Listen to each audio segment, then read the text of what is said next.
Hey, fellas. Thanks for joining in today.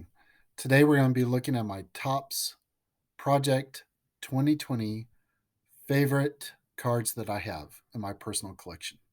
I know Project 2020 is a bit of a controversial subject, and we'll address some of that as well.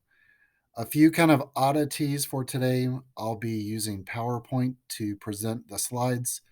The reason for that is that I want practice time for presenting to you in two more episodes the card experiment that I did on the UV card holders. And so this just gives me an opportunity to get used to PowerPoint as well as presenting using the screen. So I'll be doing that today, and I hope you guys enjoy. Thanks for tuning in, and I'll see you in a bit. All right, let's get started. I know Topps Project 2020 has a bit of a rap. There's a whole bunch of people that don't like it for a variety of reasons, and I can completely understand that. I'm going to go over today with my Project 2020 top five cards that I have in my personal collection. I just want to remind a few people, just in case you don't know anything about it, but it was covering 20 iconic baseball cards of the Topps brand to include Bowman. The 20 iconic cards spanned from 1952 Topps Jackie Robinson's card through the 2011 Topps Mike Trout card, his very famous Topps update series of his rookie card. Project 2020 also included 20 artists reimagining those 20 iconic cards throughout the year 2020, with a total of 400 cards being released. Now, I obviously don't buy all the cards. Uh, I work on a fairly limited card budget as a collector. So these are just the top five cards of the few cards that I do have. Uh, and just to also think about this, so there is a lot of cards. I think there was over 2.5 million sold. The highest one being Keith Shore's rendition of the 1989 Topps Ken Griffey Jr. rookie card, which had almost 100,000 cards sold, which is pretty incredible. So let's start with the runner up. One of my favorite players watching growing up, Rickey Henderson, and his 1981 Topps rookie card. This was the card done by Don C.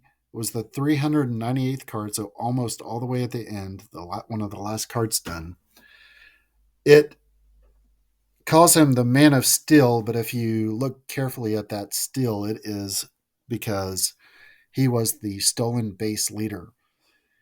Rickey Henderson is also the all-time player getting caught the most stealing bases as well. Of course, I guess when you steal as many bases as he had, getting caught seems to make sense. Rickey Henderson is also the all-time run scored leader, which was something I didn't know until I started actually making this video. I knew he was fast and I knew he was good. I just didn't know that he had scored more runs all time than anyone else. Some of the things I like about this card, I love the original 1980 Topps card. I love how it really kind of portrays him with the cape. I think that's a cool touch with the Man of Steel. Interestingly enough, I believe that's actually San Francisco's background in the card and not Oakland's, but I think that might be Oakland Stadium in the background. All right, to number five.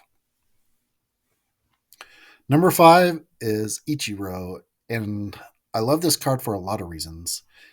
It is supposed to be a reimagined version of his 2001 Topps card, but this card is completely different than what his 2001 Topps card looks like. In fact, the picture is actually a little bit closer to his 2001 Fleer Focus card, if you've seen that. It's not actually the same picture, but Ichiro was so consistent with his uh, getting into his batting stance that the picture is almost virtually the same. I like the card because it brings in the Japanese culture for which Ichiro came from. He was a player in Japan, and it also just has his name in multiple places to include on the top left corner his name in Japanese, and I will try to circle that here and hope that works out. Uh, Ichiro is known for having the most hits in a season, 262, which is a number I still cannot fully process. I'm amazed when a player hits 200 in a season. 262 is just incredible. At number 4, Jackie Robinson. And I'll probably butcher the name and I do apologize, but F. Dot is the artist here. I really like the way the artist did this card. It brought in a lot of history to include Jackie Robinson's U.S. Army service, the Kansas City Monarchs, the date which he broke the color barrier in the major leagues. I don't know what the broken bat's for. And if anybody watches this, if you could put in the comments why there's a broken bat, I would be very curious. But I love the card. I don't know if there's a Black Panther here. I don't know if that is meant to resemble his army uniform or not. I'm also kind of interested in that. I need to do some research. But Jackie Robinson was such a critical player to baseball as we now watch it that every number 42 is retired on every major league team. So 30 teams, 42 is retired on every single team. So I think it's just a beautiful card, a beautiful remake, and a proper tribute to Jackie Robinson. Number 3, this one may surprise a few people, but this is the 1975 Topps remake of George Brett's rookie card. I have the ugliest card ever, ? Because the 1975 Topps set to me is an absolutely ugly set. I don't know how we got the two-tone background. With that being said, uh, I actually have quite a few 75 Topps, so maybe that also says something about me. Why do I love the 75 Topps set? It's probably something similar to why I love the old Bucks cream soda uniform. It's just something about it. I don't even like the Bucks, right? But um, it's just something about that uniform. George Brett, obviously, great player, amassing a WAR of 88.6. The moment I remember is the moment he got ejected from the game, which also caused the Royals to lose a game when they said his pine tar went too far up the bat. And that ended up causing them the game.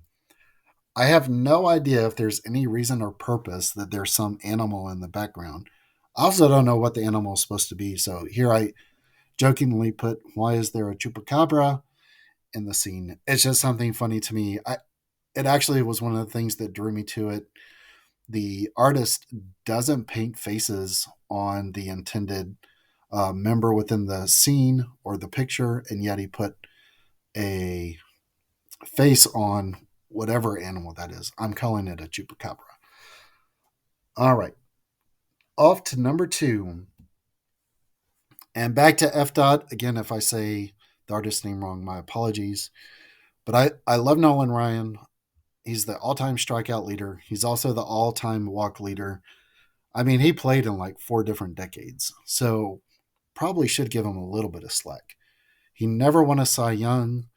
And yet he's also known for just being this amazing fast hurler who could pitch on short notice and everything else in between.